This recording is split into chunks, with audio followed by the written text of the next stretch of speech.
However, the teaching level of the ordinary high school he attended before was far different from that of this private school. He had taken a long break from school before, and there were too many gaps in his knowledge points. He didn't even know where to start when asking the teacher questions. A subject teacher had to be responsible for students in 2 or 3 classes. There was no time to accompany him to work on each question. He could only read the books on his own in a muddle, and the results were not good. As for his previously poor English, in this private school where most students had a second foreign language, it was completely crushed. Oliver felt that he didn't even qualify as a poor student. He was just a handful of learning sand, easily scattered by the wind. "Excuse me, I'm going out." The deskmate stood up to go outside, with an indifferent tone. Oliver had transferred to the school more than a month ago and had almost no interaction with his classmates.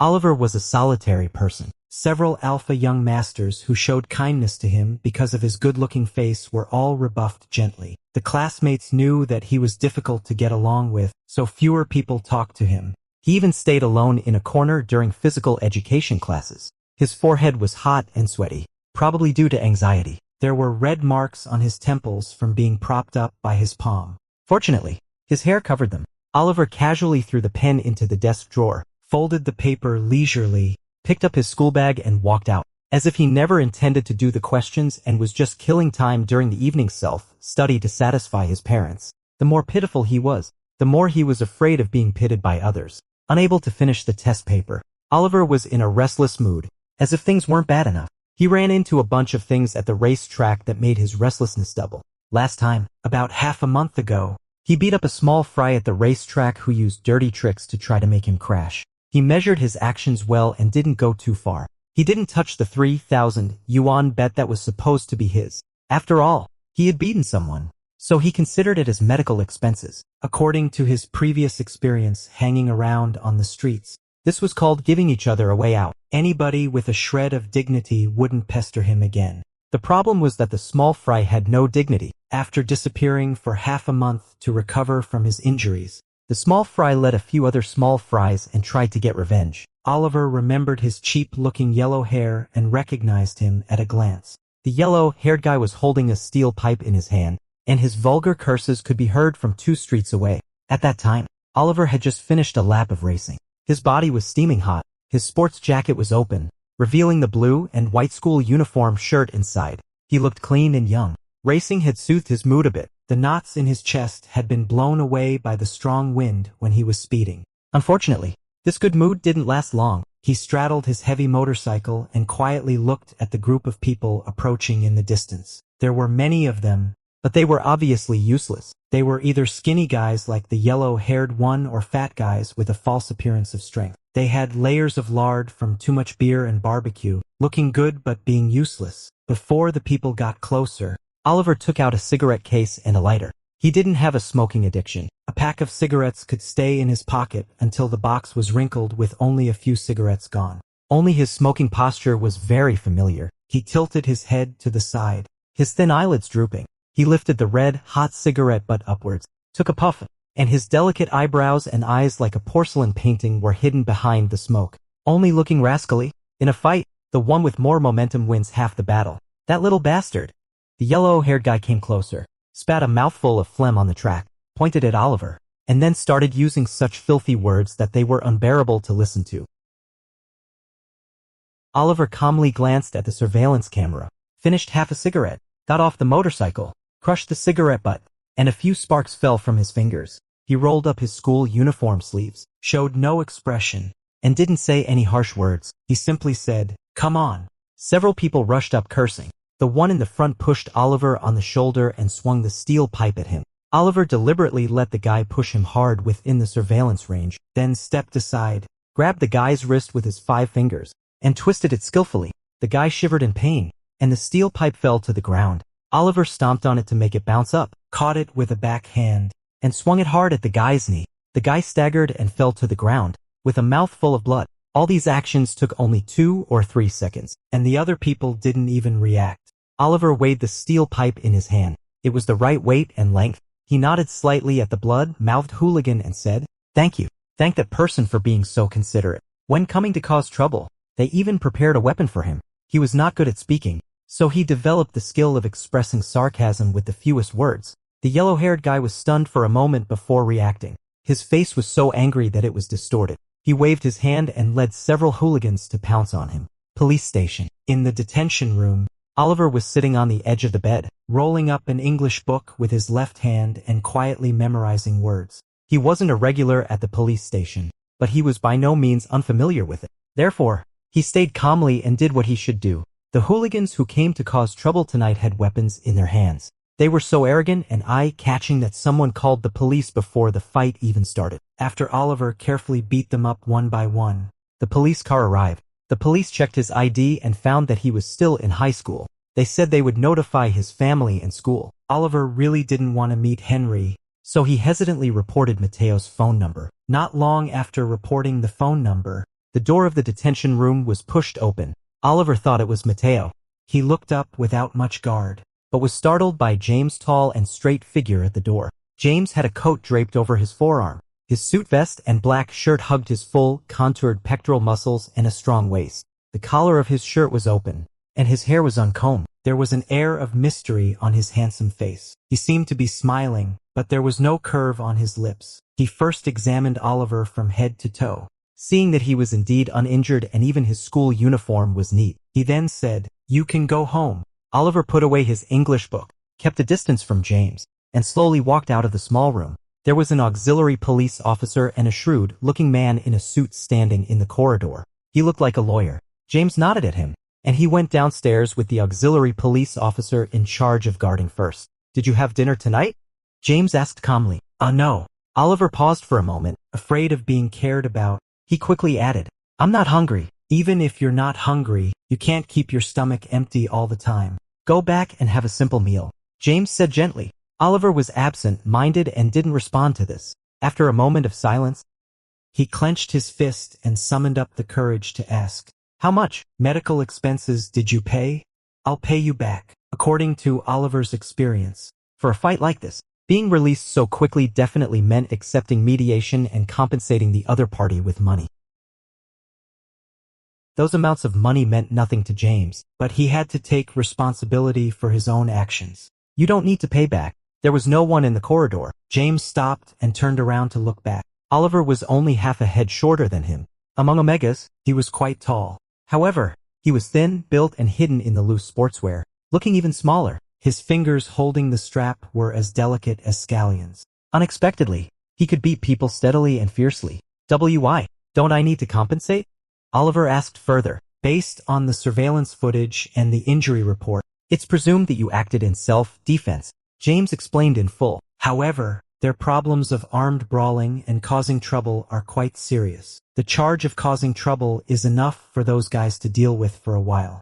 Oliver fell silent, but his tense shoulders suddenly relaxed. 1 against 5. James recalled the surveillance footage retrieved from the racetrack. The smile finally couldn't be contained and slowly spread to the corner of his lips. He controlled his tone and playfully joked without being frivolous. "You have good skills." Oliver quickly glanced at him and then lowered his eyes. After all, he was just a teenage boy. This "you have good skills" really pleased him, but he quickly suppressed that proud and shy smile and just casually responded with an James clearly saw Oliver's fleeting micro-expression and his heart skipped a beat. This was an expression he would never have seen on Oliver's face in his previous life. Oliver, who showed little emotion even when he won the Formula Racing Championship trophy, was actually a little excited because of a simple "you have good skills" at the age of 18. So childish and so cute. The mischievousness deep in James' alpha nature emerged and tickled his heart. It made James feel a little itchy, but he endured it and suppressed that impulse.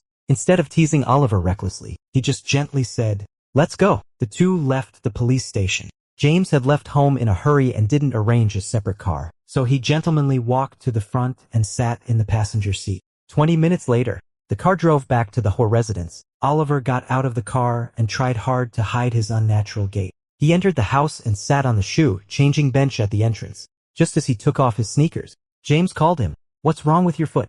James stood at the door, frowned and pointed at his foot. Oliver pulled up his loose school uniform trouser leg and looked down. He felt pain in his right ankle. During the scuffle, he accidentally kicked a steel pipe with one of his feet. At that time, his head buzzed with pain. He checked it himself at the police station and thought it was just a bruise. So he didn't take it seriously. Unexpectedly, now it was swollen like a bun, which really looked scary. It's okay, Oliver replied perfunctorily, and was about to leave after putting down his trouser leg. In his opinion, as long as it wasn't broken, it was okay. This kind of injury just needed an ice pack. Kids who grew up in the slums weren't that delicate. Don't move. James directly squatted down in front of him, knelt on one knee and said in a deep voice, "Let me take a look." The commanding tone was so imposing that Oliver was stunned and forgot to refuse. James held Oliver's swollen and bruised ankle loosely with his left hand and pulled up the trouser leg with his right. There was no actual touch, but the strong heat from the alpha's palms still radiated through the thin gap, warming the ankle, which was extremely sensitive due to the swelling. Oliver tightly grasped the belt of the book reading website and stretched his foot stiffly. It was an Omega's foot. The arch was delicate, and the foot was slender and long, tightly wrapped in a pair of pure, white cotton socks. The cotton material was a bit worn, but it had been washed to a spotless white. When taken out of the equally clean sneakers, there was not a hint of odor. The shape of the toes faintly protruded at the tip of the socks, and they involuntarily curled slightly due to nervousness. It looked very cute. It's swollen so badly, we can't rule out a fracture. The examination process actually only took 2 or 3 seconds, or even less. To avoid suspicion, James deliberately averted his gaze and said, "I'll take you to the hospital for an X-ray. It's not fractured. I know what I'm talking about." Oliver noticed the subtle change in the atmosphere. His right ankle, which was loosely held in James's palm, suddenly went numb, and the numbness spread to half of his body. Embarrassed and ashamed, he suddenly retracted his foot and put on his slippers. "Ready to leave? Don't put pressure on it yet." James instinctively reached out to hold it. He had held this ankle countless times before. Not only had he held it, but he had also kissed and sucked it while it was resting on his shoulder. No matter how much he reminded himself that things were different now, that Oliver was still unfamiliar with him, and that he had to act like a gentleman and avoid suspicion at all times. There were still moments when he lost control and forgot his boundaries. The fabric of the sweatpants was smooth, covering a calf as nimble as a springbok. Because he was thin, it was even thinner than the one he had held before, since Oliver's accident in the previous life until now. How long had it been since they last had physical contact? The long-awaited and lost, then found lover was so young and cute. James's heart throbbed with a burning sensation, and one of the tight strings in his mind snapped. Instead of immediately letting go, he almost pulled the ankle over and kissed it. At the same time, the pheromones of the A+ level alpha easily penetrated the fabric. It was like a red-hot poker had seared Oliver. The string in his mind that had been tightly wound since he moved into the whore residence suddenly snapped with a ding. Before James could do anything inappropriate, Oliver quickly retracted his foot and angrily and shyly shouted, "Don't touch me." Then, with red ears, he limped back to his bedroom and slammed the door shut. There was a loud bang. James knelt on one knee where he was. After a moment, he came to his senses, feeling apologetic and having mixed feelings. Fortunately, he hadn't had the chance to do anything. However, even though he hadn't done anything, he was still regarded as a hooligan. All his previous efforts were in vain. James rubbed his temples. Anyway, Oliver's foot injury couldn't be left untreated. James turned his head. Matteo had sensibly stood far away and was pretending to be busy, as if he hadn't noticed the embarrassing situation where James failed to act like a hooligan with the little boy just now. James found it funny secretly. He told Matteo to call the private doctor to check on Oliver. Then he went back to the study, forced himself to calm down, and dealt with the work that had been interrupted before. When immersed in work, James was quite efficient. He finalized the remaining contracts quickly. Closing the last document, James picked up his phone to check the time. Less than an hour had passed. Estimating that Oliver had calmed down a bit, James picked up his phone, wanting to explain that his actions today were not malicious. When he opened Oliver's line, above the empty chat interface, it actually showed the other party is typing. James was curious about what Oliver would say and waited quietly. But 3 minutes passed, and the words "the other party is typing" still intermittently appeared above the interface. James smiled. He casually switched the app to the photo album. There were several surveillance videos retrieved from the racetrack that he had saved casually at the police station.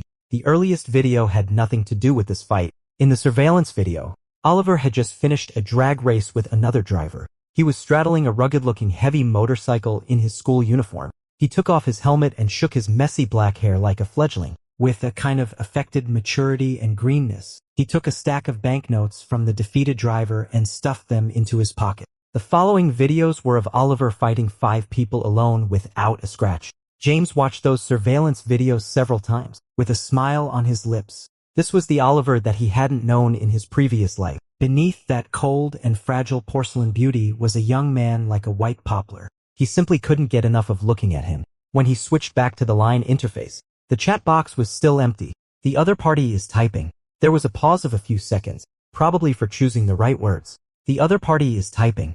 Pause, type, pause, type. It went on and on. James felt both sorry and a little amused. Even an 800-word composition should have been finished by now. What was Oliver doing? Impeaching him? He wanted to send a message first, but he wasn't sure about Oliver's current state. He was afraid that a single wrong word would make the young man so ashamed and angry that he would explode on the spot. So he locked the screen and patiently waited. In the bedroom over there, Oliver didn't know that James had been waiting for him in the study for a long time. He was curled up in bed under the quilt, carefully polishing the few words in the chat box. His forehead was even sweating. He knew that he had overreacted tonight and was quite impolite. After the stress response to the alpha pheromone subsided, he was so entangled that he almost twisted himself into a pretzel. He knew he should apologize to James, but he was too shy to say it face to face. He was afraid that the 3-word apology would stutter into 9 words. However, typing didn't seem to be much better. Communicating with people had always been his Achilles heel.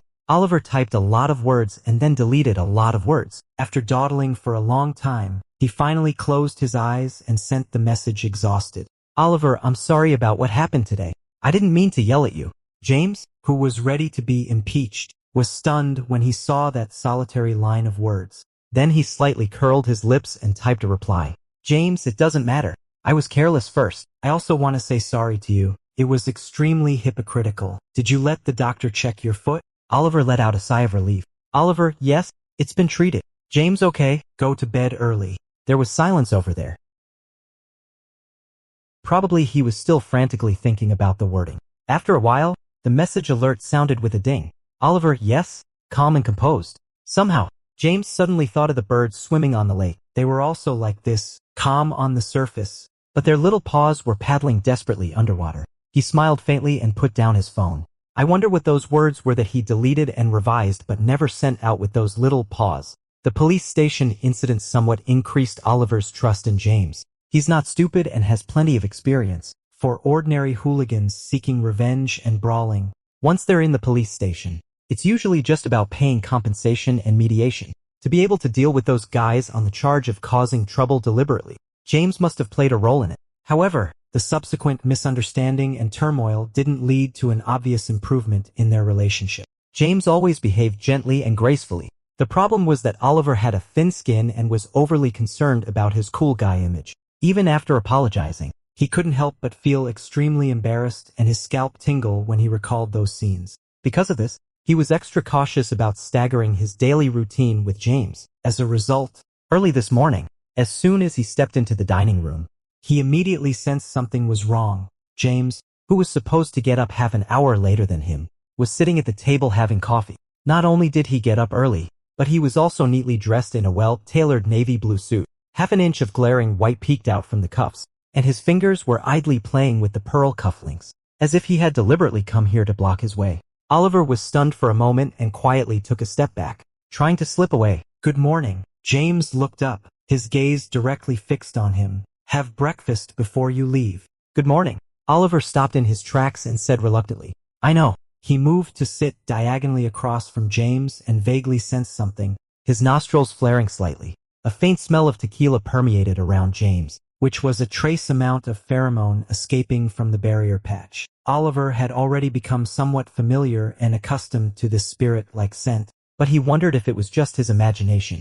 This morning, the smell seemed different from before. It was stronger, more aggressive, and there was even a hint of a wild, musky smell like that of a male beast. His nape felt faintly hot from the stimulation. Oliver was extremely awkward and nervously gulped down a few sips of milk, wanting to finish breakfast quickly. James quietly studied him for a moment, took a sip of coffee, and said slowly, There's something I want to discuss with you in person. I was afraid I wouldn't see you, so I got up early. What he meant was that his early rise today was a special case. and he told Oliver not to get up even earlier to avoid him. Otherwise, if there was a race to get up early, he was afraid that a certain young man would get up in the middle of the night to go to school. Oliver held the milk cup and let out a soft sigh, asking, "What's the matter?" After speaking, he peeked at James furtively. Somehow, he felt that James didn't seem to have gotten up early, but rather looked as if he hadn't slept all night, exuding a kind of exhausted excitement all over. Overindulgence? Oliver quickly averted his gaze. It's extremely difficult for an A+ level alpha to find an omega, but they can use betas with dull pheromone perception to relieve their severely excessive. Well, you know what? Actually, my susceptible period is about to start. James interrupted Oliver's wild thoughts. If there's no intervention, it'll probably be these 2 days. The air suddenly fell silent. Probably these 2 days. These 2 days. These 2 days. Oliver swallowed nervously, muttered an "oh," and almost crushed the milk glass in his hand. James tapped the table with his fingertips, his sharp eyes scanning Oliver's blushing face inch by inch. After a 2-second pause, he smiled self-deprecatingly and said, "I was afraid you weren't mentally prepared, so I didn't want to tell you at first, but I've tried taking medicine these 2 days, and it doesn't seem to make much difference. This estrus period is more severe than before. Once it starts, it might be hard to control, so I still want to ask for your opinion. During the estrus period, alphas secrete excessive hormones, with a sharp increase in heart rate and blood flow. The sensitivity of the 5 senses is heightened to the limit of tolerance, and glandular activity is significantly enhanced. In the primitive era, these series of changes were to help alphas sense, track, and capture their omegas. Therefore, if an alpha can be soothed by an omega's pheromones, the estrus period will be postponed because the brain will think that he has found a suitable omega and doesn't need to be in an estrus state. This is not a long-term solution. It can only postpone the estrus period by 1 or 2 months. But there is no other way. If you can help me postpone this estrus period, it won't be a bad thing for either of us." James' tone became solemn. "I think you don't want to live with an alpha who might lose control. The intensity of an alpha's estrus period is strongly related to their mental state. Alphas who have suffered mental trauma from divorce or the loss of a spouse, those who have been single for a long time, or those who have a strong longing for a specific omega will have more severe symptoms and a longer, lasting estrus period. Unfortunately, James currently meets all of the above conditions, so this time his estrus period will be quite terrifying. Once it starts, it will be hard for him to maintain his gentle and harmless gentlemanly facade. Given their current situation, they should naturally try to postpone it as much as possible." Oliver stammered and couldn't say a word. James didn't urge him and quietly waited for his response. The agreement has been signed, and James has been kind to him these days, both emotionally and rationally. He shouldn't refuse. "What do you need me to do?" Oliver's fingers trembled and he had to tuck them into his school uniform sleeves. James looked at the boy who was pretending to be calm and felt a bit awkward. It would be okay to write the following words clearly as terms in a contract, but once he said them out loud, it seemed that no matter how he phrased it, he couldn't avoid the suspicion of being a hooligan. He didn't mind being a bit of a hooligan. He was afraid that Oliver would think he was a hooligan. Seeing that Oliver was about to collapse from waiting, James cleared his throat and made his tone sound businesslike. "According to the agreement, you can provide me with some items containing pheromones." Oliver licked his lips and was completely speechless. Items containing pheromones don't seem like a big deal at first glance. However, apart from the scent-blocking patch on the back of the neck, the only other thing that can contain pheromones is probably clothes. Oliver subconsciously raised his hand to stroke the scent-blocking patch on the back of his neck. The square non-woven fabric undulated along the cervical vertebrae and felt smooth to the touch. Since it was in close contact with the skin, it was inevitable that it would be stained with sweat. When peeled off, it often felt slightly damp and limp, full of the vanilla-scented omega pheromones. Thinking of handing such a private item to James, Oliver's hand trembled and he retracted it as if electrocuted. The scent-blocking patch won't do. Then there's only clothes left. Oliver pinched the zipper of his school uniform and hesitated. Maybe his brain had been roasted dry by the fire of shame, and he asked in a muddle-headed way, "Are you going to smell it?" As soon as the words were out of his mouth, his intelligence returned, and he regretted it so much that he wanted to sew his mouth shut. James fell into an awkward silence for a moment and asked in a soft voice as much as possible. "Otherwise, it would have been better if that layer of the window paper hadn't been punctured." Once it was, the atmosphere immediately became ambiguous and strange. Oliver hung his head and pulled down the zipper of his tracksuit. Due to shyness, his movements were excruciatingly slow. As the fine teeth of the zipper staggered one by one, his face gradually turned as red as blood, relying on the fact that he didn't dare to look up. James stared at him almost wantonly, like a hawk locking in on its prey. It wasn't until Oliver's shame reached its peak, his fists clenching and unclenching as if he was about to punch someone, that James suppressed his mischievous urge and stopped him, saying, "Wait." Oliver's eyes trembled, and he looked up as if he'd been saved. James had returned to his usual gentle and composed appearance, pretending to be magnanimous. He asked softly, "Do you have something like a pillow? Those might work too." "Yes, I have a pillow." Oliver nodded eagerly. He had the habit of hugging something to sleep, but he'd been too flustered to think of it just now.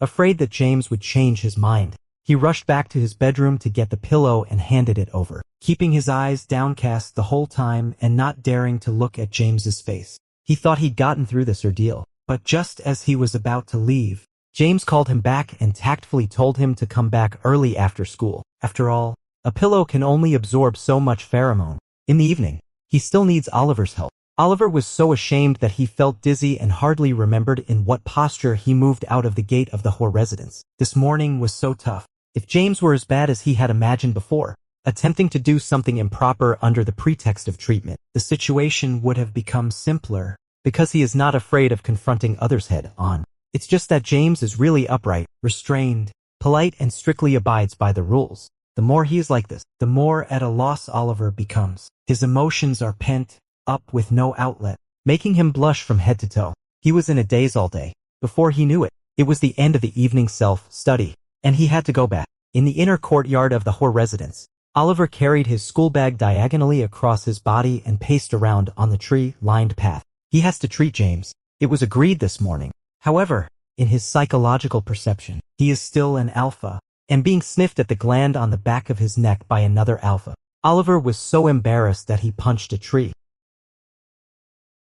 The pain in his hand calmed him down a bit. Anyway, he had to help sooner or later. Whether he faced it bravely or timidly, it was the same. Instead of lingering, it's better to get it over with. Oliver clenched his fist, steeled himself, and was about to return to the main building of the Whore residence. But when he looked up, he saw James standing a few steps away, looking at him. His shirt collar button was undone, revealing the undulating lines of his pectoral muscles. The tendons in his neck bulged faintly and clearly. His bangs fell messily over his brow bone. His pupils were pitch black. He was handsome yet melancholy. His 5 fingers were tightly gripping a wrinkled pillow that had been battered. Apparently, he had been severely tormented by the symptoms throughout the day. An alpha approaching the susceptible period will gradually become violent, jealous, paranoid, and clingy under the catalysis of pheromones. They will show intolerable possessiveness and morbid longing for high compatibility omegas, which is completely different from their usual selves. As the susceptible period officially begins, these negative emotions will also reach their peak. The higher the alpha level, the more obvious the personality change during the susceptible period. But James' susceptible period hadn't even started yet. It was just the pre-susceptible stage, and the symptoms were already so severe. No wonder some A+ level alphas would be in so much pain that they would self-abuse during the susceptible period. Oliver was shocked and instinctively took a step back. "Sorry, I came out to get some fresh air." James tugged at his collar. "Did I scare you?" His eyes remained calm, however, different from his usual calmness. James seemed to be trying his best to suppress something at this moment. It was like thick molten lava spreading beneath the rock slab. The seemingly cold and hard obsidian had already been scorched to the verge of melting point, and that high temperature came from the illogical possessiveness of an alpha during the susceptible period, as well as the fiery lust. Oliver's heart skipped a beat. He stared wide-eyed, trying to see more clearly, but James had returned to normal. He was looking at him steadily with his black eyes. That burning and thirsty look just now seemed to be just a fleeting illusion of Oliver. Oliver was stunned for a moment, then shook his head and stammered, "I'm not scared," as if to make up for something. James smiled gently, and there was even a hint of relaxation between his eyebrows. "You came back early today." James slowly confirmed the reason. "Is it because I told you this morning? Or is the car racing not fun?" Even in the outdoor environment, the concentration of James' pheromones was still higher than ever. Oliver took small, shallow breaths and mumbled, "Because of what you told me this morning." James rubbed the dry and soft fabric of the pillow with his fingertips. He stared at Oliver for 2 seconds. His handsome face was half hidden in the dim tree shadows. he asked softly. Then, can I assume that you're mentally prepared to treat me? Oliver's breathing trembled. He was silent for a long time and then murmured yes. By now, it was completely dark, but the garden lights cast warm yellow halos. There were servants passing by not far away. Is it okay here? James asked for his opinion, like a patient hunter, compared with the enclosed indoor space. The garden could obviously bring more sense of security to Oliver, and a sense of security meant letting down one's guard. Oliver tried to put on an indifferent cold face and nodded casually. Then let's do it here. James still stood there motionless. Can you actively release your pheromones? What? Oliver looked up, looking confused. And no, I can't. He had only been an Omega for a short time. His glands weren't even fully developed. How could he do this? James was silent for a moment, giving Oliver a chance to catch his breath. It's like holding a slippery and timid little silver fish. The tighter you hold it, the faster the fish slips out of your hand. He had to hold him gently, neither startling him nor letting him escape. A moment later, James said slowly, "Then I may need to get closer to you." Oliver recovered a bit and pretended to be calm, saying, "Whatever." James took a few steps closer, walked around behind Oliver, and reminded him, "You need to tear off the blocking patch." Oh, Oliver's hands were shaking badly. Afraid of being noticed, he said stiffly, "You tear it off." The blocking patch had been on for several hours. The corners had lost their stickiness and were slightly curled. James pinched it with his fingertips, being careful not to touch Oliver, and tore off the patch and held it in his palm. The damp and slightly warm sweat mixed with the Omega pheromone seeped into the palm lines. James' eyes twitched nervously. Oliver's nape had been stimulated by the alpha pheromone and turned pink, covered with a thin layer of sweat, reflecting a glimmer of water. The moment the blocking patch was removed, the sweet and creamy smell of vanilla suddenly spread. The comfort brought by the absolute genetic compatibility was like a smooth spring, gently and soothingly wrapping around every restless and violent nerve and the painfully twitching blood vessels of James. In an instant, those agonizing symptoms disappeared as if they had never existed. Sweet vanilla. It was the scent that had repeatedly comforted him in his previous life. So familiar, so nostalgic. James' breathing suddenly became heavy. The light blue veins on his temples bulged and throbbed with his violently pounding heart. Like a drowning man breaking through the water, he gasped desperately, trembling slightly as he bent down, instantly closing the distance with Oliver. The hot and heavy breath sprayed on the nape again and again. It was like being climbed on the back by a salivating tiger.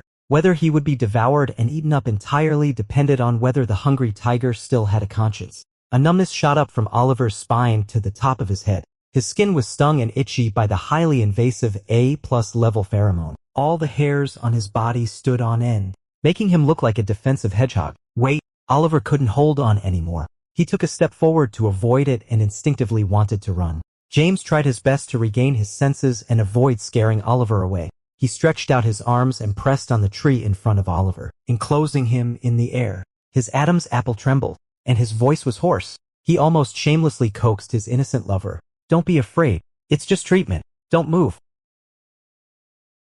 Their bodies didn't actually touch, but they were too close. The alpha's muscles were hard and hot, like a red, hot charcoal block baking his back, making Oliver's head and face flush with blood. He thought he could bear it, but he couldn't. The resistance to another alpha and his willpower twisted and ground against each other, making a grating metallic sound. Suddenly, the confrontation between the two forces reached a critical point. Sparks flew, and the ambiguous atmosphere between their bodies was suddenly detonated. Without warning, Oliver sprang up like a wildcat. It seemed that the back of his head hit something, making James grunt in pain. But Oliver didn't care about anything. His face was so hot that it seemed to be cooked. He ran away in a flash. The garden returned to tranquility, with only the rustling of the night wind remaining. There were a few drops of blood on the front of his shirt. James took out a silk handkerchief and calmly folded it twice. Then, he covered his nose, which was aching from being hit by that little head, with the silk handkerchief. Although he was injured, he smiled softly as if he had taken some advantage. James' alpha gland, which had been tormented by illness for many years, was highly sensitive to Oliver's pheromones. Just by getting close and taking a couple of sniffs, the effect lasted for several hours, until he went to bed. He didn't suffer from various symptoms anymore. He idly leaned against the head of the bed, flipping through several unimportant documents. His phone remained lit, showing Oliver's line interface. "There's nothing else. I'm just curious about how long Oliver will maintain the status of the other person is typing." This time, and as expected, Oliver lived up to his expectations and made ineffective operations for more than 20 minutes. James sighed with a smile. He weighed the fun of teasing the young gentleman against his gentlemanly demeanor and finally decided to maintain his current good image. He picked up his phone and typed a few words to help Oliver break the ice. James, I'm not angry. Finish your homework and go to bed early. Perhaps finally relieved. The other side replied quickly. Oliver, sorry. Did I bump into you? James. Yes. Oliver, where did I bump into you? Immediately after, there was another message. Oliver, didn't I damage you? James, my nose. James first responded to the previous inquiry. Then he gently stroked his nose bridge, savoring the eager concern inadvertently shown by Oliver. Lost in thought, after pondering for a moment, he deleted didn't damage and, with a smile, typed 3 new words. James, it's bruised. Oliver suddenly fell silent. There was even no typing indication. Is this taking the teasing too far? Not getting a response for a long time, James tapped the screen with his fingertips, planning to say something to give Oliver an excuse to end this awkward situation. But just then, a series of footsteps suddenly sounded in the corridor outside his bedroom. They were cautious, even lighter than a kitten's steps. A normal person should not be able to hear them. However, as a top-level alpha, James had excellent hearing and could clearly hear this slight rustling sound. The person wandered in the corridor, stopped in front of the door for a few seconds and then fled. Back and forth, it was like testing someone. When this repeated for the 3rd time, James finally couldn't hold back the itching in his heart like spring grass growing. He took a deep breath, walked to the door and opened it actively. The door opened unexpectedly. Oliver, who was almost standing against the door panel, was startled, like a startled kitten. He almost punched James. Why are you here? James lifted his eyelids and pretended to be surprised. I'm here to bring you. Oliver glanced at James' handsome nose, suspiciously swallowed the second half of the sentence, and just shook the ice pack and trauma spray in his hand. The ice pack and spray were prescribed by James' personal doctor when he sprained his ankle last time. The spray was very effective. It stopped hurting soon after spraying. Seeing that there was still half a can left, he brought it. If he had a choice, he would never come. But he had bruised James' nose, so he had to take responsibility. Well, bruised. The problem was, where was James' nose bruised? For a moment, as the perpetrator, several rather heartless guesses flashed through Oliver's mind. James took the ice pack and spray and said softly, "Thank you." Seeing Oliver's flickering eyes always on his nose, James, who was facing a trust crisis, pondered for 2 seconds and said half-truthfully, "I had a video conference just now, so I covered it up a bit." Oh, Oliver was stunned, knowing that James had seen through his impolite speculation. He felt even more ashamed and nodded hurriedly. I know. James smiled and changed the topic. By the way, I forgot to thank you. Today's treatment was very effective. I feel much better. You're welcome. For the purpose of humanitarian assistance. Oliver gritted his teeth to overcome his shyness and said bravely, "Is the pheromone enough?" I haven't washed the clothes yet. James laughed, repeating with a hint of playfulness. Not washed yet. He really has no self-awareness as an omega. Meeting James' meaningful black eyes, Oliver suddenly felt extremely shy. The heat spread from his face all the way to his buttocks. He explained self-consciously. "It's the outerwear and shirt outside the school uniform." "I know," James gently countered. "Otherwise?" No otherwise." Oliver clenched his fists tightly. This mouth really can't be kept. As a stutterer, where on earth did all these redundant words come from? James stopped in time and put away his smile. "It's not needed for now. I'm not feeling uncomfortable at the moment. Your pheromones are very effective for me." If he kept teasing, Oliver might beat him up. Then it's fine. Oliver nodded hurriedly and walked back in a hurry. He had only taken a few steps when James called him back. "Wait a minute." Oliver resisted the urge to run away and turned around, asking, "What's up? We can change the treatment method." James folded his arms and leaned against the doorframe obliquely. He gently stroked his nose to emphasize his injury, and then pretended to be magnanimous. "Otherwise, my nose might not be able to stand it." Oliver felt apologetic and deflated immediately. He said honestly, "Tell me. Starting next Monday, try to go home as early as possible after school every day and come to my study. I'll be working, and you'll be doing your homework. We'll spend a few hours in the same room. This level of pheromone exchange can have a therapeutic effect on me, and it probably won't make you uncomfortable." A few hours ago, he had held the other person in his arms under the shade of flowers and trees, sniffing and coaxing shamelessly. He had even torn off the barrier patch and secretly stuffed it into his pocket. Now, he put on the mask of a gentleman again and gently asked, Do you think this arrangement is okay? Oliver thought about the scene. It would be much better for the two of them to be busy with their own things in the study than for him to get close to smell the glands. He nodded hurriedly, going home directly after school. The only problem was that he couldn't go to the racetrack. Fortunately, he had saved a lot of money during this period. Moreover, James was so kind to him. He didn't have to take his mother far away as he had previously imagined in the worst-case scenario. So he didn't have to rush to make money either. Moreover, he was no longer as resistant to James' highly invasive pheromones as he was at the beginning. Considering that they had only met a few times during this period, this adaptation speed was already quite fast. The 100% compatibility was really not for nothing. This Monday evening, Oliver returned home early as promised. He stayed alone in the living room for a while and did some mental preparation before mustering up the courage to stroll into the study. The study door was wide open. James was sitting behind the desk, reading several documents. When he saw Oliver coming, he lifted his chin and motioned, "Sit down." He didn't have an extra study desk arranged. This office desk was big enough. They could each take half and not interfere with each other. "Yeah," Oliver nodded casually. With his hands in his pockets and a backpack slung over one shoulder, he walked coolly and briskly to the desk and sat down, with the other shoulder slightly lowered to maintain balance. Not bad performance. Oliver took out his schoolwork materials, pulled out a set of test papers and threw them on the table. He took a deep breath and felt that his mental preparation was not in vain. If he acted shy and coy, the atmosphere of the treatment would seem awkward. It was better to be more straightforward. James watched quietly throughout. His eyes were deep set and there was a subtle smile on his face. Suddenly, as if sensing that he was being watched, Oliver glanced over warily with a dodging look in his eyes. James was one step ahead of him. He subtly concealed his smile and lowered his eyes to read the documents. Phew! Oliver let out a sigh of relief secretly, feeling that he was being too nervous. The math test papers were as difficult as ever.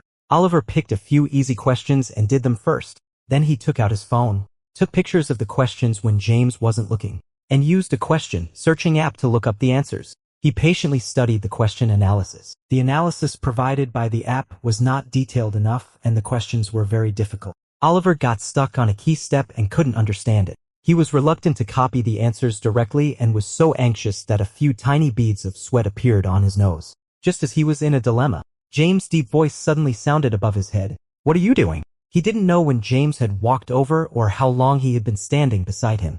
It seemed as if James had planned to check his learning progress. Oliver's hand trembled. He locked the screen and mumbled, "It's nothing." James propped one hand on the edge of the table, leaned forward slightly, scanned the mostly blank test paper on the table, softened his voice and gently asked, "Are there any questions that need to be explained?" "Any questions that need to be explained?" "Every single blank one." Oliver complained to himself in despair and clenched his fist. His palm was damp, which was due to the anxiety of not understanding the solution. In a hurry, coupled with James' posture of going to explain the questions to him, a sentence almost blurted out. "How on earth is this question calculated?" When the words reached the tip of his tongue, Oliver suddenly remembered what Henry had said to him when introducing James, a double-degree student from a top-tier prestigious school, an outstanding student in international finance, and also a master's degree in another major with a mouthful name, an elite among the elites. Asking James to explain these simple high school math questions to him one by one, Oliver suddenly felt his face flush and was overcome with a sense of self-abasement. No, he suddenly flipped the test paper, looking impatient with his homework. He would rather use rebellion as a protective color to cover up his embarrassment and clumsiness. "If there's no problem," James reached out his hand, with rare toughness, pressing the test paper against the table with his fingertips, not allowing Oliver to hide it in the Yaoi website. His eyes were dark, with an elusive look in them. "Then just do it by yourself." Unable to pull out the test paper, Oliver anxiously grabbed his hair and said stiffly, "I usually don't do it either." James silently looked at him for 2 seconds, then rolled his eyes and slowly, word by word said, "As a student, you should act like a student. Usually, you seem quite sensible, but I didn't expect you to be so laissez-faire in your studies and even not do your homework, although you're already an adult. In this matter, I have to discipline you on behalf of your family." Saying that, he withdrew his hand pressing on the test paper and said indifferently, "If you don't finish these test papers, you can't leave today." After being lectured by James, Oliver secretly heaved a sigh of relief. As if he had survived a disaster, he flattened the test paper, twirled his pen, and began to dawdle right under James' nose. Well, not leaving then. Anyway, James has to go back to his bedroom to sleep, right? After a moment of silence, James slowly commented, "Non-violent non-cooperation?" Oliver hung his head and said nothing, as if determined to outlast the problem teenager. James picked up a pen, knocked on the test paper heavily with his knuckles, and said unhurriedly, "Then I'll accompany you to work through them one by one." Starting from this question, Oliver was startled, quickly pricked up his ears to listen, and even unconsciously straightened his body, sitting in an inexplicably well-behaved posture. Out of the corner of his eye, James saw this and a smile flitted across his lips, then quickly disappeared. As an outstanding student majoring in finance from a top-tier prestigious school, James found dealing with high school math questions as easy as child's play. His teaching level was far better than any question-searching software. Oliver was originally good at math and physics. It was just that he had been out of school for too long and his foundation was weak, but his mind was still sharp. After listening to James for a while, he suddenly understood several difficult questions that had previously made him want to give up. "The foundation is a bit weak, but you're very smart. You can keep up even when I'm explaining so fast." James' tone was a bit milder than before, and a hint of mischief flashed across his eyes. "You just deliberately don't want to learn, right?" "Yeah." Oliver pursed his lips. He took advantage of the situation and told a lie. His face was a bit hot, and he didn't dare to look up. "You still dare to say yeah?"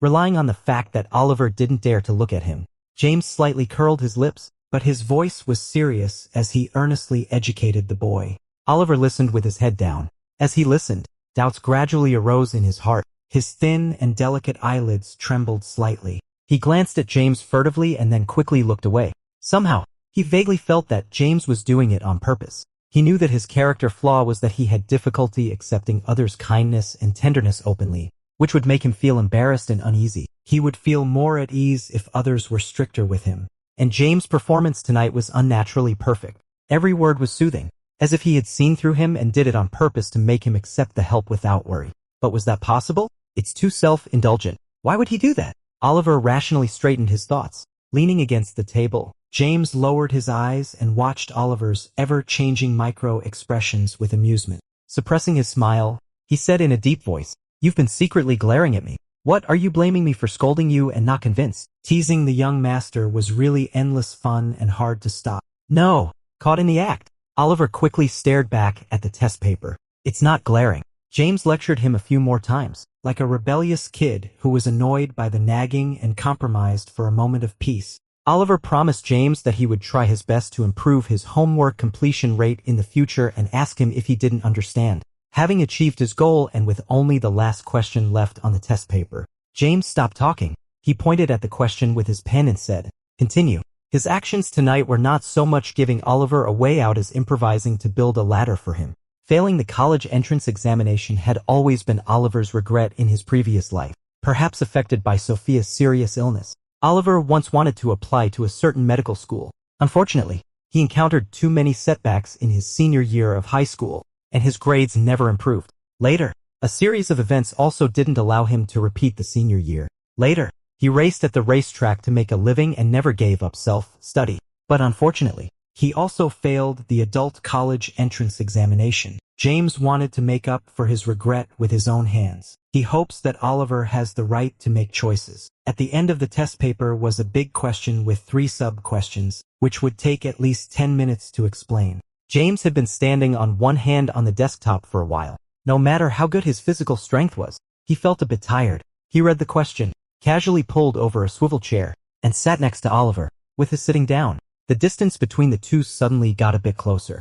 The aggressive alpha pheromone enveloped them heavily. The sense of oppression made Oliver subconsciously lick his lower lip. His lips were smooth, red and shiny, and the saliva exuded the sweet and glutinous smell of vanilla. The alpha pheromone lingering around him reminded Oliver that he moved from the bedroom to the study to do his homework, not to listen to James explain the questions, but to provide pheromones to James to delay the arrival of his susceptible period. After getting home, Mateo also tactfully reminded him to tear off the barrier sticker to facilitate the diffusion of pheromones. That is to say, at this moment, James is smelling his scent. No.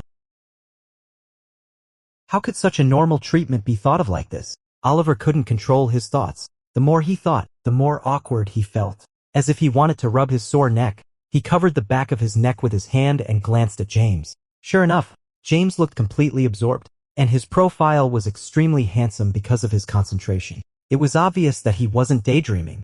Oliver felt a sudden sense of shame and sat up straight to listen attentively. Rarely, the questions that made Oliver's scalp tingle were quite easy for James. He wrote, calculated, and explained the thinking process, and still had half of his mind to spare. Half of an alpha's mind that was eager to move. It automatically captured and analyzed every wisp of the scent emanating from Oliver's body. Vanilla scented pheromone. It was very sweet. This spice plant, which is native to the tropical rainforest and was popular among European royals in the old days, is also called vanilla or vanilla bean. That sweet smell easily makes people think of cream. James looked at Oliver calmly and casually and asked him a question about formula substitution, afraid that stuttering would annoy others. Oliver pursed his lips. His left hand rubbed his neck in a vain attempt to cover up his nervousness, while his right hand quickly wrote down a series of formulas. He exuded the smell of cream. He really was like a small spoonful of soft and creamy white cream. Soft and trembling, he futilely tried to hide his sweet fragrance and pretend to be tough, for fear of attracting others to lick him. But the more he did so, the more attractive he became. The sense of smell of an A+ level alpha is too sensitive. Apart from the omega's pheromones, James could also passively smell something else. The clothes bleach used to wash the collars and cuffs had a raw smell, like disinfectant. There was also the citrus-scented laundry detergent, which emitted a warm and pure smell from the polyester sportswear. There was also a trace of sweat, which was not unpleasant, extremely faint, warm like a small animal, and fresh, soaking into the fibers of the inner layer of pure cotton fabric and being steamed up by the teenager's body temperature, carrying a fresh and sweet meaty smell. This was his lover when he was 18, wearing the school uniform and holding a gel pen. His skin was fair and shiny. The alpha's gland on the verge of the susceptible period was soothed and became calm. However, something else started to stir. James smelled Oliver's scent calmly. His eyes were dark and full of love and desire, but his tone was flat, as if he had no ill intentions at all. He just adjusted his sitting posture, casually crossed his left leg over his right to block the possible glances from the side, and smiled, saying, "This is the final answer. Do you understand?" "Understood." Oliver nodded. He was so excited that he didn't stutter anymore. This way of thinking is very novel. James' problem-solving method was tricky, interesting, and time-saving. Oliver had never seen such a wonderful operation before. His eyes sparkled. He couldn't wait to take out an exercise book from his bag and wanted to find a similar problem to solve it independently while the iron was hot. However, as soon as he opened the exercise book, he realized that he had turned over a new leaf too quickly. The persona of the naughty teenager hadn't been firmly established before it collapsed. He looked up awkwardly, met a pair of deep and unfathomable black eyes. His heart skipped a beat, picked at the curled corner of the exercise book with his finger, and tried to make up for it lamely, saying, "You're right about everything today. I'll change." James nodded slightly and said with a half-smile, "It's good to correct your mistakes when you know them." From his attitude, Oliver finally understood. James did it on purpose. He used discipline instead of pity and quietly went along with him, so that he could accept the help calmly. Oliver's fingers holding the pen were so tight that they turned white. He lowered his head and flipped through the exercise book, seemingly looking for a problem, but actually trying to hide his sore eyes.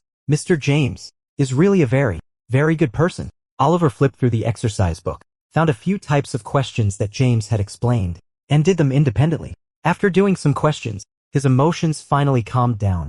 Oliver looked up at James several times, wanting to say thank you when their eyes happened to meet, but James was completely absorbed in his work, and Oliver stared until his eyes ached but still didn't get the chance. After hesitating for a while, Oliver softly called out, "Mr. James." He had moved to the Hua family for so long that he had hardly ever initiated a conversation with James. In the few exchanges they had, it was always James who spoke first and he would reply, so he had never addressed James by any name. James had been observing him out of the corner of his eye for a long time. Sure enough, he waited for an awkward Mr. James. In the previous life, Oliver was also like this. From the time they met to the ambiguous period during the pursuit, he always addressed James with a polite and distant Mr.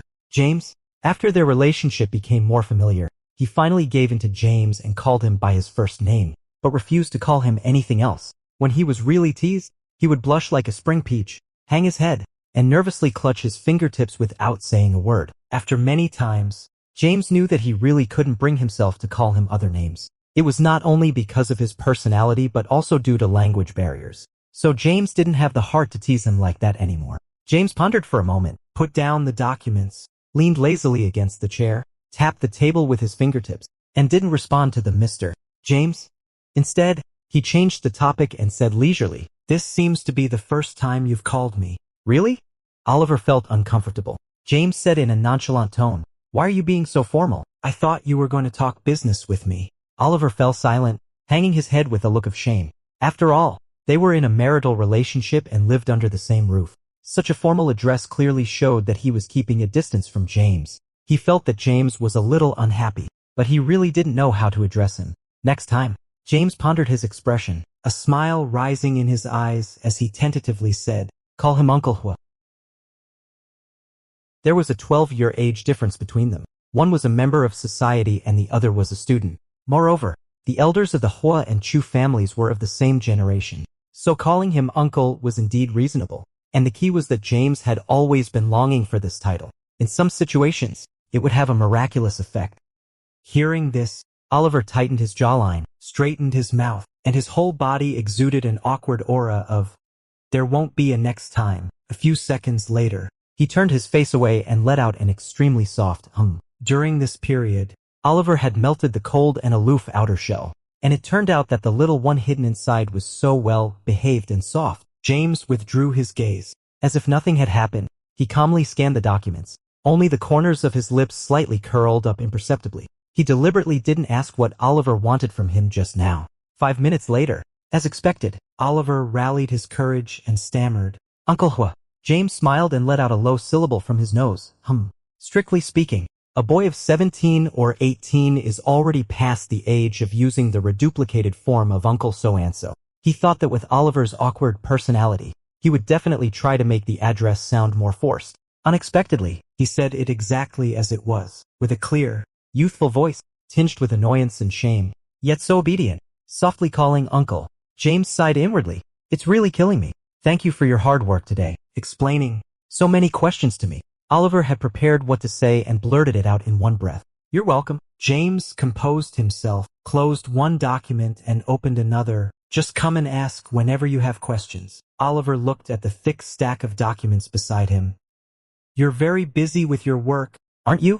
"It depends on the situation," James said indifferently. Oliver understood. He thought James meant that he was sometimes busy and sometimes idle, but he wasn't sure. James quickly signed his name on the contract and added the second half of the sentence. "Studying is important. When you come to ask questions, I'm not busy." He looked calm, as if he was saying something very ordinary, but Oliver felt as if he'd been hit hard. He muddled out two interjections. Yes, even if he's inexperienced. In his 18 years of life, apart from Sophia, no one has ever cared about him so much. He always knew how to deal with people who didn't welcome him. Just compare who was stronger. But no one had ever taught him how to get along with people who were nice to him. He wanted to get closer and hoped for an equal return of kindness. But he was also afraid of showing his clumsiness. James looked up and saw Oliver stammering, unable to get a whole sentence out. His heart softened. Finally, he stopped his tricks and gently comforted him. "It's just a piece of cake. It won't trouble me." He flicked the document paper in his hand and sighed with a smile. "Figuring these out is much more tiring than doing questions. Just help me clear my mind." Okay. Oliver's eyes trembled slightly, and he nodded seriously. With James tutoring, Oliver saw hope and his enthusiasm for learning soared. Besides the homework assigned by the school, he also had to make up for the progress he missed during his previous suspension. In order to achieve the goals he set for himself, he wouldn't go to bed until the early morning. After staying up late for a whole week, he looked haggard, although his skin was still as fair as a tender bamboo shoot. The faint bluish circles under his eyes were especially obvious. James was both gratified and distressed. Fearing that Oliver would exhaust himself, he would go to the study to shoo Oliver away as soon as it was 11 o'clock at night and personally see to it that Oliver went back to his room to rest. Oliver promised obediently, but secretly stuffed the rolled-up test papers into his pocket, managed to get by, and burned the midnight oil in his bedroom. When he was sleepy, he would slip out to the terrace for a cigarette. He always had little sleep and his body could withstand the strain. In order to raise money for Sophia's treatment, During the toughest year, he often worked day and night without rest. When he was extremely sleepy at work, he would rest his head on the cash register for a nap and then get back to work with renewed energy as soon as he woke up. However, perhaps he had been spoiled by James during this period. After staying up late to study hard for half a month, Oliver really fell ill. It was Friday. As usual, Oliver got up early. He got out of bed and rummaged through his things to find several packs of medicine. Probably due to fatigue, which led to a weakened immune system, the cold virus took advantage of his vulnerability. He had been feeling unwell for the past few days, with repeated fevers, fatigue, and his stomach was also affected, with an inexplicable dull pain and bloating.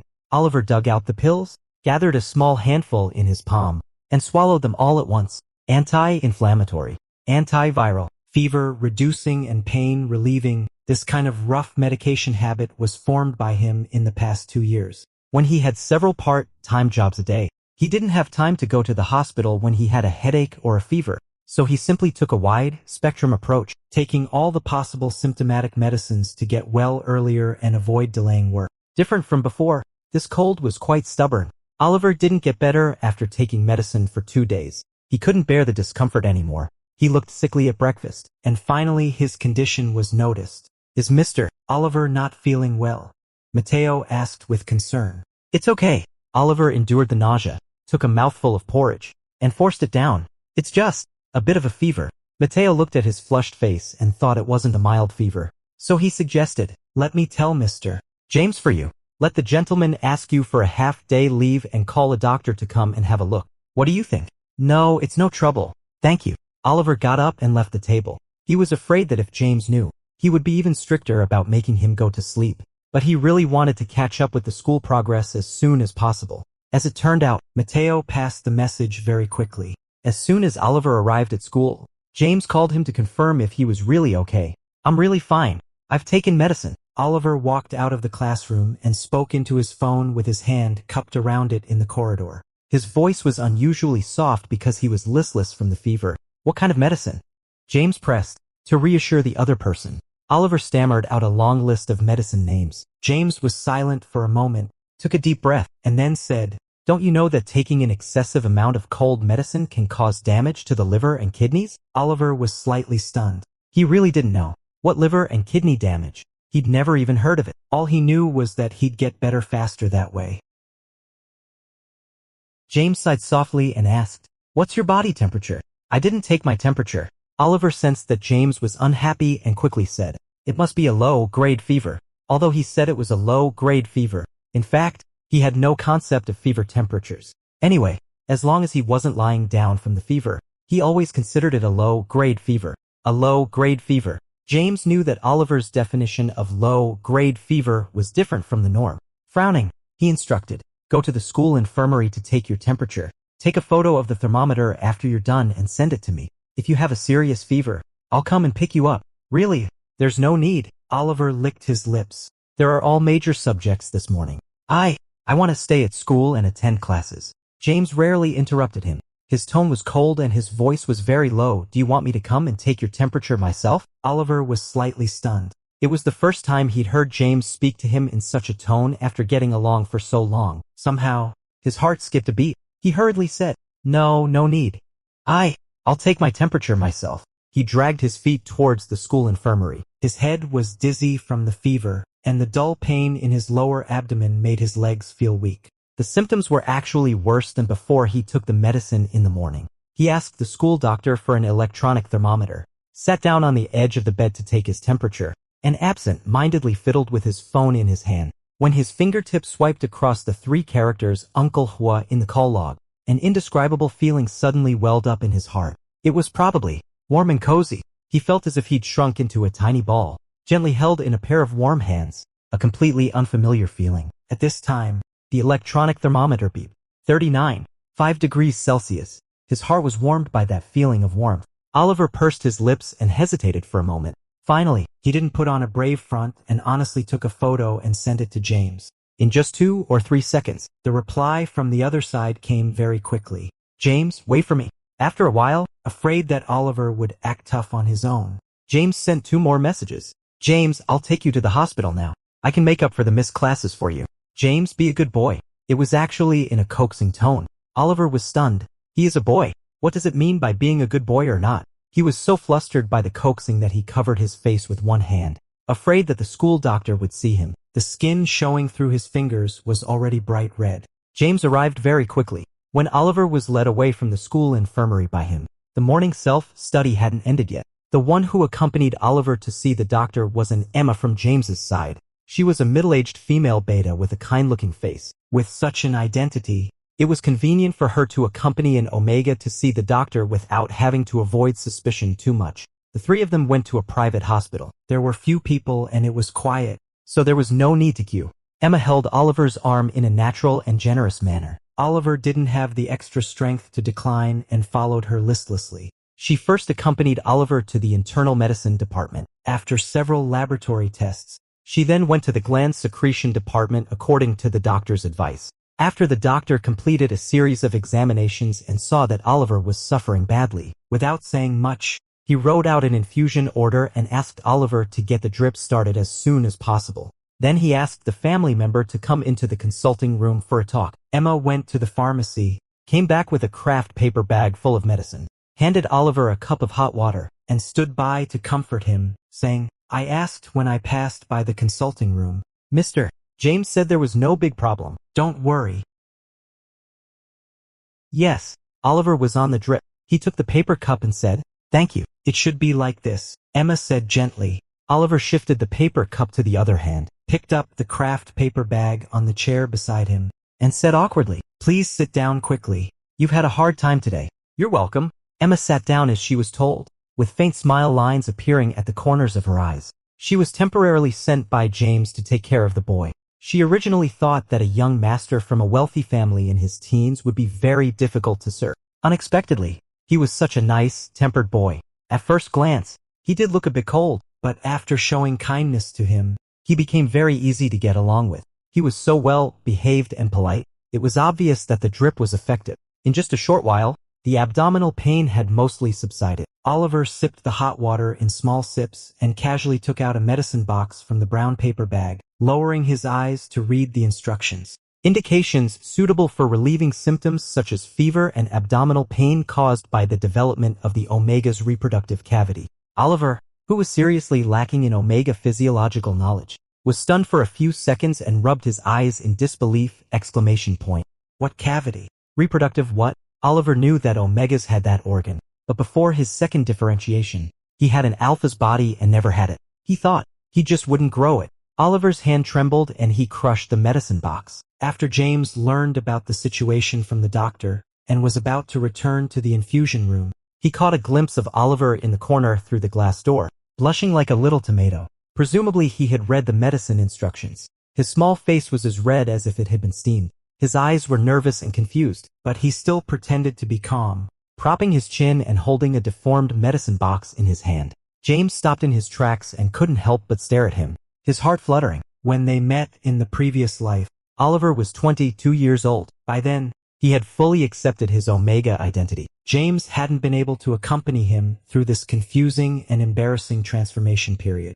Mature Omegas will have various physiological changes. The development of the hidden cavity, the abdomen gradually becoming softer to protect the internal reproductive organs, the sense of touch becoming more sensitive, Omega's skin, softer and more delicate than an alpha's. Like mutton fat, the part of Oliver that belongs to an Omega is maturing, and he will witness the whole process. James tugged at his collar, his throat tightening. The alpha gland that had been soothed and suppressed for many days began to stir again. In the infusion room, Oliver fidgeted with the medicine box distractedly, his mind racing. The number of male Omegas is scarce, and like female alphas, they belong to the sexual minority group. He doesn't know much about male Omegas and lacks the real feeling of secondary differentiation. During this period, apart from the fact that the smell of his pheromones has changed from the cold scent of pine to the sweet smell of vanilla, he hasn't felt much. He even naively thought that secondary differentiation was just that simple. As a result, he was hit hard by reality. Unexpectedly, he, a boy, actually has a... Wait a minute, it seems that he has overlooked one thing. Emma said that James was talking with the doctor in the consulting room. Then, isn't Uncle Hua talking to the doctor about his newly grown reproductive cavity right now? Oliver was horrified. his eyes wide open. Suddenly, he looked up and peered out the door. With this look, he directly met a pair of dark, fathomless black eyes like a deep pool. James was standing outside the glass door of the infusion room, looking at him. That look in his eyes, Oliver couldn't quite understand it. It was full of desire, burning and ambiguous. It was like a soft hook, gently and sweetly tugging at his heart. Just this one glance, less than a second, and the top of his head went numb. Frightened, he averted his eyes. When he looked again, James had already pushed the door open and entered, holding a folded medical test report in his hand. He calmly looked at Oliver, still as gentlemanly and proper as always. Perhaps because there were other people around, he simply said casually, "It's just a minor problem. Don't worry." Oliver's throat went dry. His lips moved, but he didn't know what to ask. Was that look just now an illusion? He lowered his head and took the test report. Not satisfied with it being folded once, he almost folded it into a small square. On the way back, he kept stealing glances at James from the corner of his eye. No matter how he looked, it seemed perfectly normal. During a moment of accidental eye contact, James even raised his eyebrows, innocently and confusedly asking him what was wrong.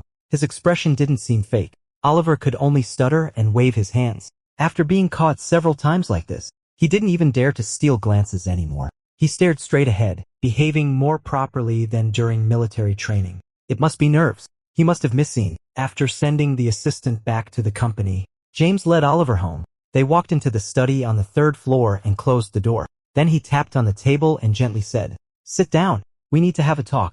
Oliver pursed his lips and sat down, but his face was tense, as if he was ready to run away at any moment. Fortunately, James had already prepared a draft on the way back, carefully weighing every word and trying his best to avoid sensitive words. Really, he had never been this cautious even in business negotiations. "I had a brief talk with the doctor." James controlled his tone and calmly said, "It's all normal. Don't worry, but you need to take the medicine on time to relieve the symptoms. Take it for half a month and then go for a re-examination." "Any questions?" Oliver relaxed his tense shoulders a little and shook his head. In addition, James picked up a marker and, following the doctor's advice, wrote words like 3 times a day, 1 tablet at a time on a prominent part of each medicine box. "The doctor thinks that the reason your symptoms were so severe this time might be related to your bad living habits. Mateo said that sometimes the small desk lamp in your room was still on until 2 o'clock in the morning.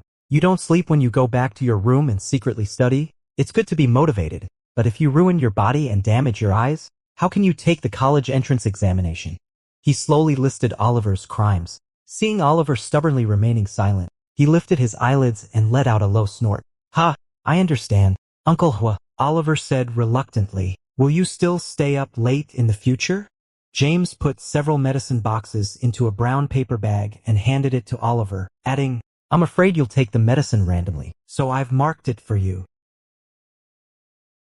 Oliver lowered his eyes, looking at the sharp written instructions on the medicine box. That warm feeling welled up in his heart again. He was softened a bit by that warmth. After hesitating for a moment, he whispered, "I won't stay up late anymore." James was determined to correct Oliver's habit of not taking care of his body. Leaning back on the chair, he gently tapped the table with his fingertips. Like in a business negotiation, he scrutinized Oliver with his eyes, applying pressure and gravely said, "Will you really change, or are you just trying to fool me?" Oliver's eyes trembled slightly. "Really, I won't stay up late anymore, and I won't take the medicine randomly either. I'm not fooling you." "Then it's settled. If I catch you staying up late until the small hours of the morning again," James said in a very intimidating tone. Just as Oliver was about to make a solemn promise, he heard James slowly add the second half of the sentence, "You'll move into my room to sleep." Oliver was stunned for a moment, so frightened that he stammered. He blushed and shook his head and waved his hands. "No, no need. Definitely. No, I'll never stay up late again." There were almost too many no-s to count in this sentence. James hooked his lips. "Are you so afraid of me?" "Not afraid." Oliver denied it subconsciously. They had been getting along peacefully for a month. It was obvious that James had no such intentions towards him. If he still guarded against him like a hooligan, it would be too. He was afraid of hurting James' feelings and eagerly explained, "You are a very nice and upright person, but I'm used to sleeping alone." After saying that, without giving James a chance to speak, he grabbed the bag of medicine and fled in a hurry.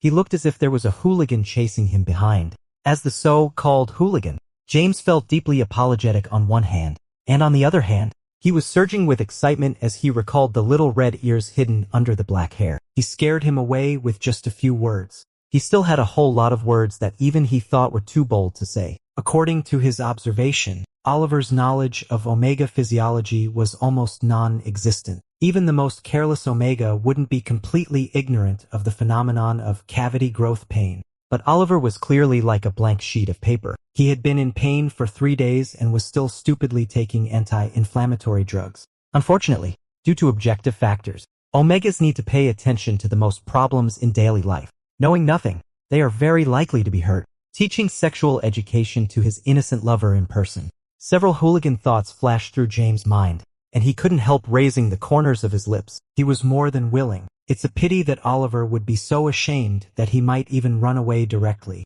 18-year-old Oliver was much softer than he was at 22, but he just loved to pretend to be tough. He was like a sensitive plant, with a thin and tough stem, standing upright and high-spirited, thinking he was standing like a small tree. But as soon as you tickled his fingertips, he would curl up into a ball in a hurry. If you kept teasing him, you might even squeeze out the sap. He was so pitiful, but more importantly, he was so easy to bully. James stuck his index finger into his collar and loosened his tie. His eyes were dark. It would be okay when their relationship became closer, when Oliver trusted him more, when he was firmly tied to him and couldn't bear to leave him for a single step. He could bully him while coaxing him.